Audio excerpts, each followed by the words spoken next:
मंडळी नमस्कार. मी प्रशांत देशमुख.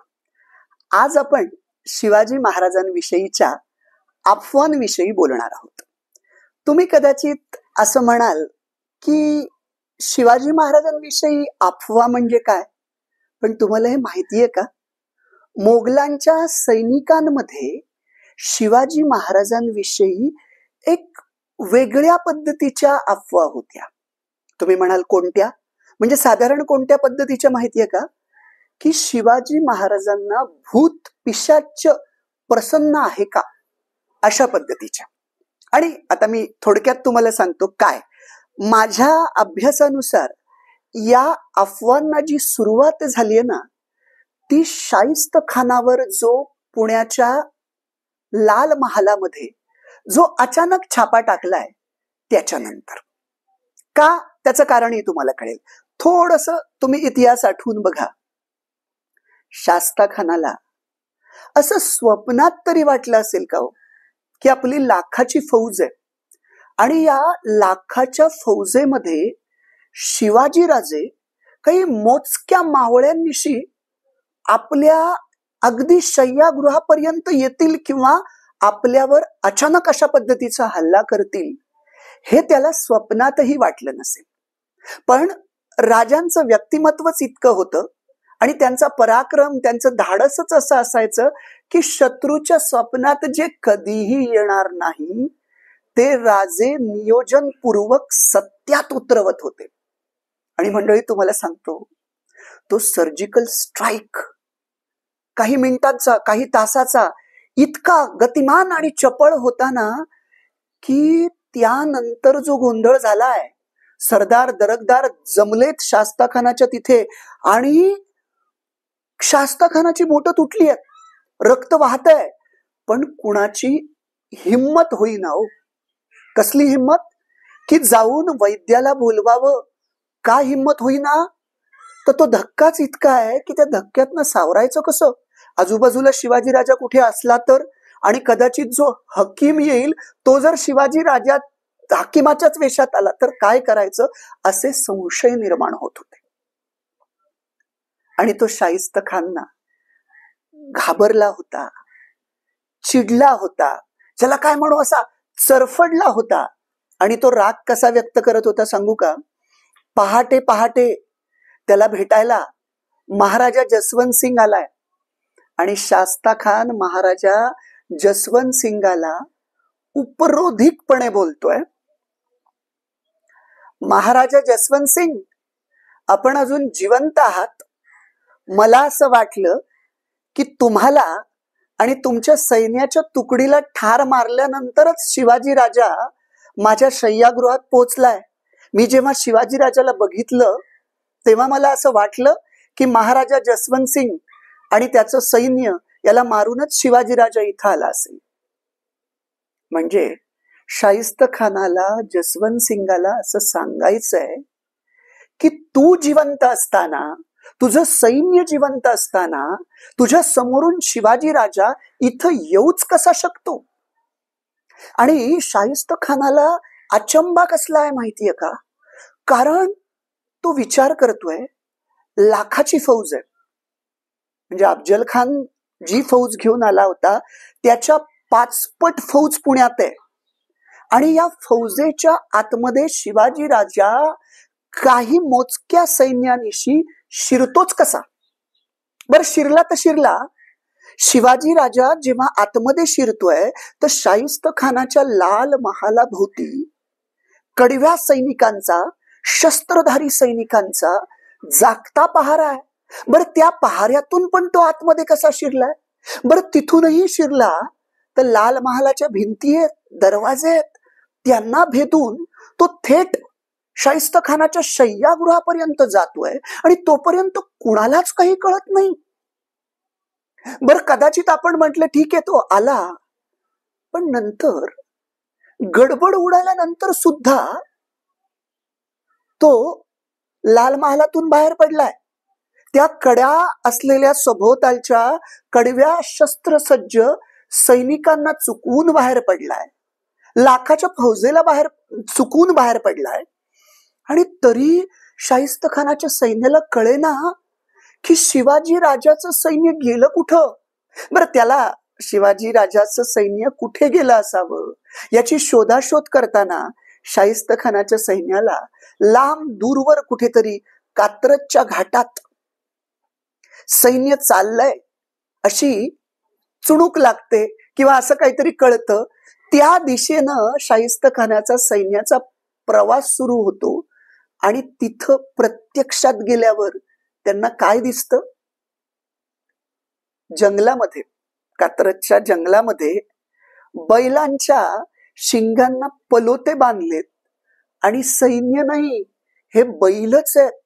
त्यामुळे शास्ता खानाला आश्चर्य आहे की शिवाजी राजा आला कसा हे कुणालाच माहित नाही, गेला कसा हे सुद्धा कुणालाच माहित नाही. बर, या सगळ्या गोष्टीचा प्रभाव त्या लाखाची फौज घेऊन असलेल्या शास्ता खानावर असा पडलाय ना की 3 वर्ष मराठी मुलखात राहिलेला हा शाहिस्त खान 3 बोट गमावून, 3 वर्ष राहिलेला शाहिस्त खान 3 बोट गमावून 3 दिवसात पुणे सोडून निघून जातो. याला म्हणतात सर्जिकल स्ट्राईक. या सर्जिकल स्ट्राईक नंतर शिवाजी राजांची कीर्ती कुठपर्यंत पोहोचली माहितीये? अफजल खानाला मारलं तेव्हा शिवाजी राजांची कीर्ती दक्षिणेत पसरली होती. आता शाहिस्त खानावर छापा टाकल्यानंतर शिवाजी राजांची जी कीर्ती आहे ती उत्तरेत दूरवर सबंध हिंदुस्थान भर पसरली. आणि या कीर्तीची झलक म्हणजे 3 बोट तर शाहिस्त खानाची गेलीच, पण शाहिस्त खानाला याची झलक कुठे मिळाली आहे? तो बंगालमध्ये त्याची रवानगी औरंगजेबानं केली आहे आणि त्या बंगालमध्ये एक छोट्या प्रांताचा राजा आहे. तो शाहिस्त खानाला म्हणतोय, आपण शाहिस्त खान म्हणजे शिवाजी राजानं ज्याची 3 बोट कापली तेच तुम्ही शाहिस्त खान ना? म्हणजे शाहिस्त खानाची ओळख शिवाजी महाराजांच्या पराक्रमावरून केली जाते. काय वाटत असेल त्या शाहिस्त खानाला? मंडळी, सांगण्याचा उद्देश हा की हा छापा इतका अनाकलनीय होता, गतिमान होता, अविश्वसनीय होता. आणि या छाप्याचं वैशिष्ट्य शिवाजी राजा आला कसा, गेला कसा हे माहित नाही, पण शास्ता खानाला हे पक्क माहिती आहे की शय्यागृहात आला तो शिवाजी राजा होता, बोट कापली ती त्यानंच कापली आहेत, हे सगळं माहिती आहे. मग हे घडलं कसं याबद्दल मोगली सैनिकांमध्ये आणि खुद्द शाहिस्त खानाच्या मनामध्ये भीती आणि अशा पद्धतीच्या अफवा या सर्जिकल स्ट्राईक नंतर निर्माण झाल्या की मोगली सैनिक म्हणायला लागले, शिवाजी राजाला कुठलं तरी भूत पिशाच प्रसन्न आहे, एखादा प्रचंड मोठा सैतान शिवाजी राजाला प्रसन्न आहे. शिवाजी राजाला जालिम असं कोणतं तरी चेटूक करता येत असावं आणि त्याच्यामुळेच तो अचानक पाहिजे तिथे प्रकटतो आणि अचानकपणे तो तिथून गायब होऊन जातो, नाहीसा होतो. तो येतो कसा कळत नाही, जातो कसा कळत नाही. अशा पद्धतीच्या अफवा, मी त्यांना आत्ता अफवा म्हणतोय, पण शाहिस्त खानाला आणि त्याच्या मोगली सैनिकांना असं खात्रीनं वाटायला लागलं की असंच घडत असा. बरं, या अफवांचा प्रभाव हा तिथपर्यंतच राहिला नाही बरं का. या अफवा थेट हिंदुस्थानचा बादशहा औरंगजेबाच्या कानापर्यंत गेल्यात आणि त्याचा प्रभाव किती आहे याची चुणूक तुम्हाला कुठे दिसेल? तुम्ही आग्र्याचा दरबार आठवा. आग्र्याच्या दरबारात जेव्हा शिवाजी राजे आणि औरंगजेबाची भेट, तो दरबार आहे, आपण आतापर्यंत वाचत आलोय की शिवाजी राजांचा अपमान करण्यासाठी औरंगजेबानं शिवाजी राजांना दूरवर लांब मागच्या ओळीत उभं केलं होतं अपमान करण्यासाठी. पण मला असं वाटतं शिवाजी राजांच्या पराक्रमाचा आणि अफवांचा प्रभाव औरंगजेबावर इतका होता की शिवाजी राजांचा अपमान करण्यासाठी लांबच्या ओळीत उभं करणं या कारणापेक्षा शाहिस्त खानाला स्वतःची सुरक्षा जास्त महत्वाची वाटत असावी आणि स्वतःच्या सुरक्षेच्या कारणानंच शिवाजीराजांना लांब उभं केलं होतं. त्या अफवा औरंगजेबाच्या कानापर्यंतही आल्या होत्या आणि त्यामुळे औरंगजेबानं त्या दिवशी स्वतःच्या सुरक्षेची किती काळजी घेतली माहितीये? तो उंच अशा सिंहासनावर किंवा तो जिथे बसलाय ती जागा उंच आहे आणि शिवाजीराजांना लांब उभं केलंय, कारण औरंगजेबाच्या कानापर्यंत अशी अफवा आले की शिवाजी राजाला चित्त्याप्रमाणे आणि वाघाप्रमाणे अशी लांब झेप घेता येते. ती झेप आपल्यापर्यंत पोहोचू नये म्हणूनच कदाचित औरंगजेब उंच स्थानावर बसलाय. 2000 अंगरक्षक त्यावेळी टप्प्याटप्प्यानं वेगवेगळ्या पद्धतीनं कड्याच्या रूपात संरक्षक भूमिकेत औरंगजेबाच्या भोवती आहेत. त्या दिवशी त्यानं अंगात चिलखत घातलंय. खर तर ही काय अफजल खान आणि शिवाजी राजाच्या भेटीसारखी भेट नाहीये, पण तो किती अफवांनी घाबरलाय आणि पराक्रमांनी शिवाजी राजांच्या घाबरलाय की त्यानं अंगात चिलखत घातलंय. आणि हे सगळं कमी होतं म्हणून की काय, खरंच जर शिवाजी राजाला चेटूक येत असेल तर बाकीच्या कोणावर त्याचा भरोसा नाही, स्वतःचं संरक्षण करता यावं म्हणून 5 शस्त्र त्यानं त्या दिवशी स्वतःच्या जवळ ठेवलीत. इतका तो घाबरलेला आहे आणि त्या दिवशी तो शिवाजी राजांशी एकही शब्द बोलत नाही. जे काही चाललंय ते खुणेनच चाललंय.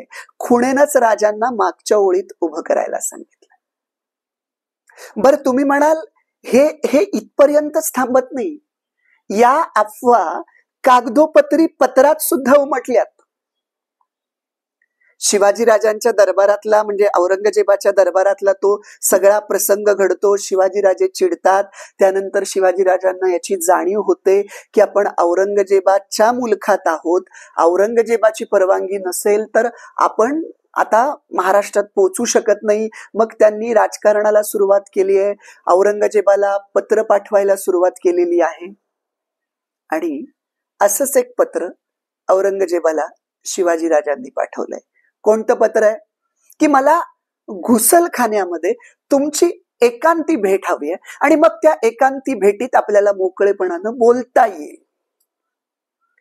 औरंगजेबाला पत्र शिवाजीराजांनी पाठवलंय आणि हे शाहिस्त खानाला कळल्यावर शाहिस्त खानानं जाफर खानामार्फत औरंगजेबापर्यंत एक पत्र पोहोचवलंय, शाहिस्त खानाचं पत्र. आणि त्या पत्रात शाहिस्त खान काय लिहितोय की शिवाजी राजा जादूगारीमध्ये निष्णांत आहे. जादूगारी करण्यात शिवाजी राजा निष्णांत आहे. 40-50 गज उंच हवेत त्याला लांब उडी घेता येते. त्यामुळे एकांतात शिवाजी राजाची भेट अजिबात घेऊ नये. हे जसं शाहिस्त खानाचं पत्र गेलंय तसं महाराजा जसवंत सिंगानंही औरंगजेबाला शिवाजी राजांविषयी काय कळवलंय की 14-15 हात अंतरापर्यंत शिवाजी राजा उडी घेतो आणि 40-50 कोस अंतर एकाच वेळी पायी एकाच दमात चालतो. शहाजादानंही कळवलंय की हो शिवाजी राजाबद्दलच्या या सगळ्या गोष्टी औरंगाबादमध्ये मी लोकांच्या तोंडून ऐकलेल्या आहेत. असे सगळे रिपोर्ट गेल्यावर औरंगजेबानं शिवाजी राजांच्या पत्राला फक्त एवढंच उत्तर दिलंय, सबुरीनं घेणं म्हणजे जरा सबुरी धरा. शिवाजी राजांच्या विषयीच्या अफवांची भीती आणि धास्ती औरंगजेबाच्या मनात इतकी होती की असं म्हणतात त्यावेळी शिवाजी राजे आग्र्यात असताना औरंगजेब जेव्हा मशिदीमध्ये नमाज पडण्यासाठी जायचा तेव्हा तो इतका घाबरलेला असायचा की स्वतःच्या सावलीचाही संशय घेणारा औरंगजेब शिवाजी राजांविषयी अफवांनी इतका घाबरलेला होता की ठिकठिकाणी तो चौक्या बसून जायचा आणि मग मशिदीत नमाजाला जायचा. बरं, याचं प्रत्यंतर या न त्या कारणानं त्याला वेगवेगळ्या ठिकाणी आलंय हो. म्हणजे बघा, शिवाजी राजे आग्र्याच्या कैदेतनं निसटतात 17 ऑगस्टला. 18 ऑगस्टला औरंगजेब शिवाजी राजांना फिदाई खानाच्या वाड्यात नेणार असतात. औरंगजेब नेणार असतो. म्हणजे अगदी शिवाजी राजांना पुरण्यासाठी जागा वगैरे तयार केली होती. आणि जेव्हा औरंगजेबाला ही बातमी कळते की शिवाजी राजा नाहीसा झालाय, पळून गेलाय, तेव्हा त्या औरंगजेबाला प्रश्न पडला असेल की त्या फिदाई खानाच्या वाड्यामध्ये शिवाजी राजाला पुरावयासाठी जी जागा केली आहे, आता त्या जागेमध्ये नेऊन दुसरं कुणाला पुरावं? बरं, इथेही अफवांनी औरंगजेबाची पाठ सोडली नाहीये, कारण शिवाजी राजाविषयी इतकं गूढ आहे की विचार करा. शिवाजी राजाच्या भोवती एकतर रामसिंगाचा पहारा आहे, त्यानंतर फुलाद खानाचा पहारा आहे. फुलाद खान जो आहे औरंगजेबानं नेमलेला आहे त्याचा पहारा आहे.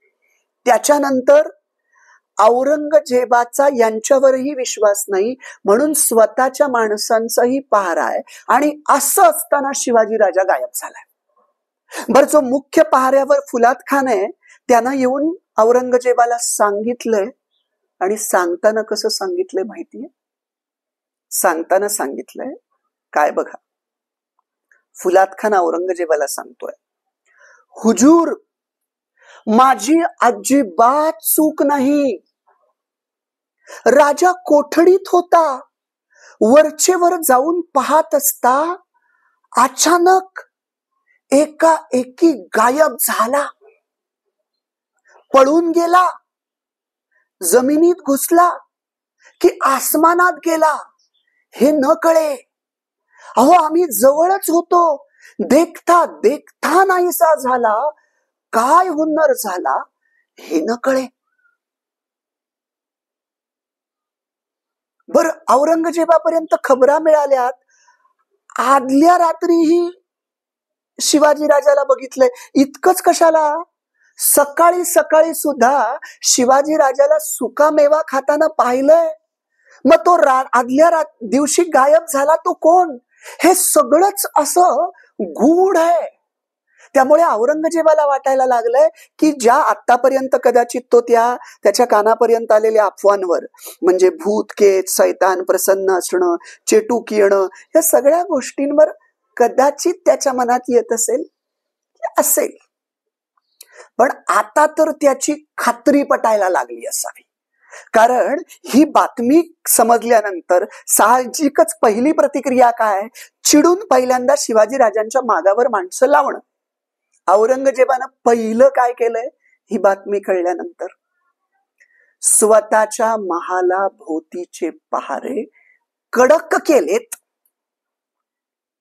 म्हणजे राज्य औरंगजेबाचं, अतोनात फौज औरंगजेबाची, प्रांत औरंगजेबाचा, मुलूक औरंगजेबाचा, मोजक्या बोटावर मोजण्या इतक्या सैन्य तर सोडा, त्यांनाही दस्तक दिली, ते सैन्य गेलंय निघून. मोजक्या माणसांनिशी शिवाजी राजा राहिलाय.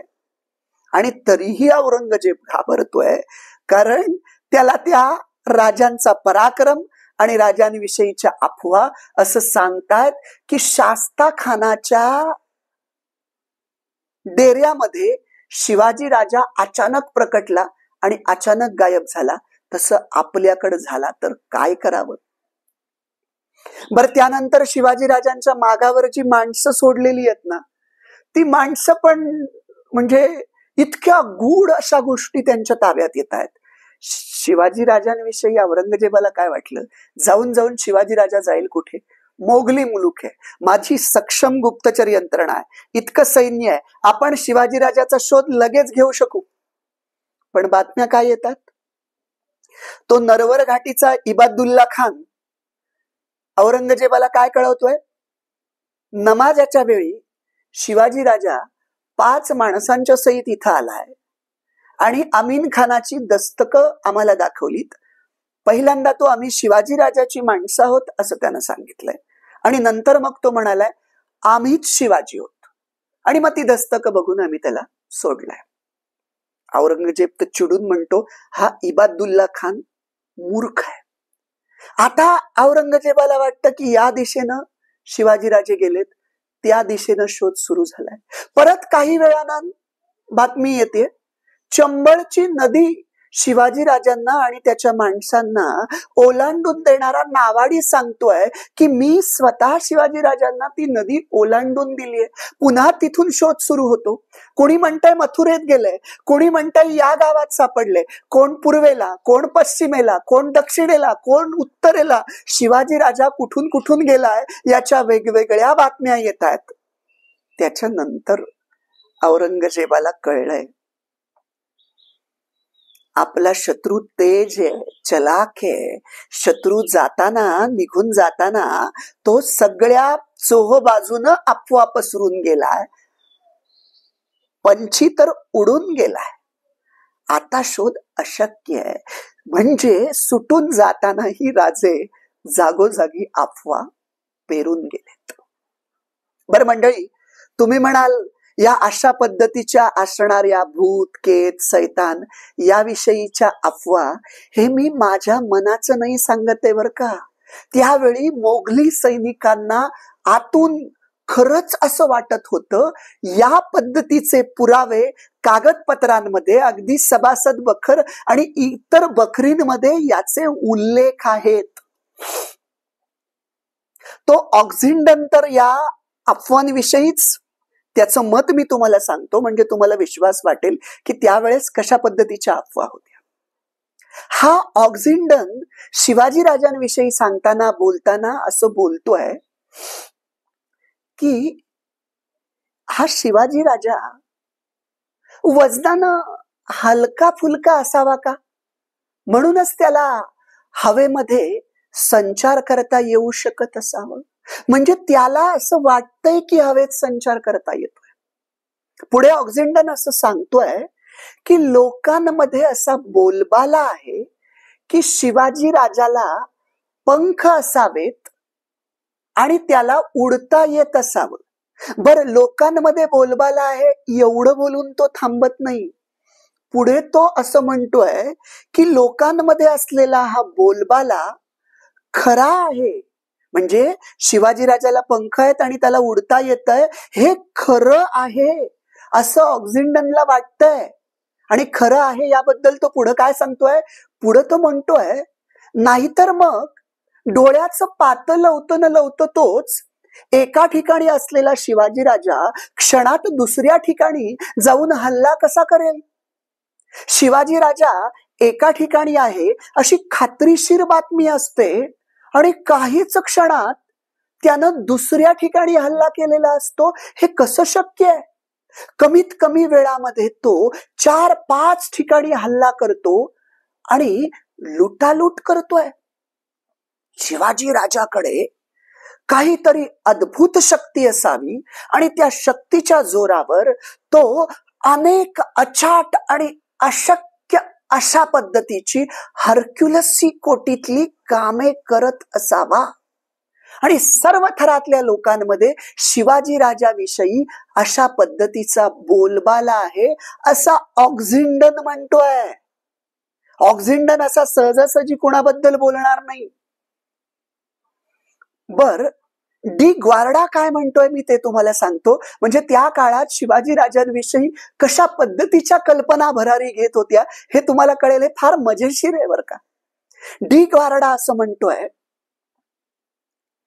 की शिवाजी राजाच्या प्रत्येक मोहिमेमध्ये जे त्याचे सैनिक सहभागी आहेत त्या प्रत्येक सैनिकाला असं वाटतंय की प्रत्येक मोहिमेमध्ये शिवाजी राजा आपल्या सोबत असतोच असतो अशी त्याच्या सैनिकांची ठाम श्रद्धा आहे. एका वेळी त्याच्या शिवाजी राजाच्या अनेक मोहिमा चालू असतात आणि प्रत्येक मोहिमेमध्ये तो या न त्या कारणानं दबा धरून बसलेला असतो. नवे नवे एकाच वेळी चालू असलेल्या प्रत्येक मोहिमेचे नेतृत्व शिवाजी राजाच करत असतो, अशी डी ग्वार्डाला ठाम खात्री आहे. याच्या पुढे जाऊन तो असा प्रश्न करतोय की काही शिवाजी राजा जादूगार होता का? तो भूत पिशाच होता का? अतिमानवीय शक्ती त्याला प्रसन्न होती का? नाहीतर एकाच वेळी त्याला अनेकांमध्ये कसं संचार करता येऊ शकेल?